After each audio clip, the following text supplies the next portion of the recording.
Pregnancy try કરતા ઘણા couples અનનોઈંગલી એક ડેન્જરસ શિફ્ટ કરે છે.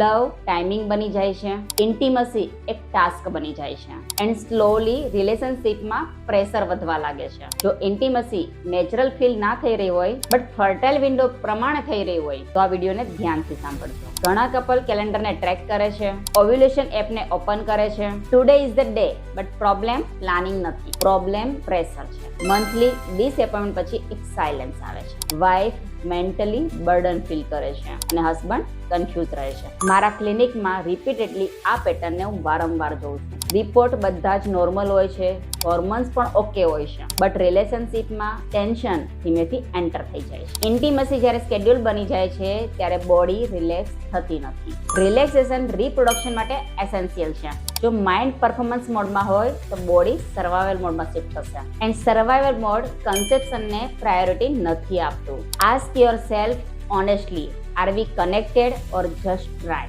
Pose for a second and think about it. Blame cycle start થાય છે. આ પ્રોબ્લેમ મારો છે કે તારો, એમાં ઈગો સાયલેન્ટલી એન્ટર થઈ જાય છે. પ્રેગ્નન્સી એ પાર્ટનરશિપ છે, કોમ્પિટિશન નહીં. આ પ્રેક્ટિકલ ટિપ્સ અમારા મોમ્સ પાઠશાળાના કપલને બેનિફિટ આપ્યો છે. તમે પણ એકવાર ટ્રાય જરૂર કરજો. 7 દિવસ નો બેબી ટોક રૂલ. ડિનર સાથે કરો પણ ફર્ટિલિટીનું કોઈ પણ જાતનું ડિસ્કશન નહીં. સુવા માટેનો એક ટાઈમ ડિસાઈડ કરો અને રૂમમાં સાથે એન્ટર થાવ અને સાથે એ જ ટાઈમે સુવો. એક સ્પેશિયલ ઇવનિંગ પ્લાન કરો અને જ્યાં તમારું ઇમોશનલ કનેક્શન ડેવલપ થાય. No ovulation talk, no calendar talk.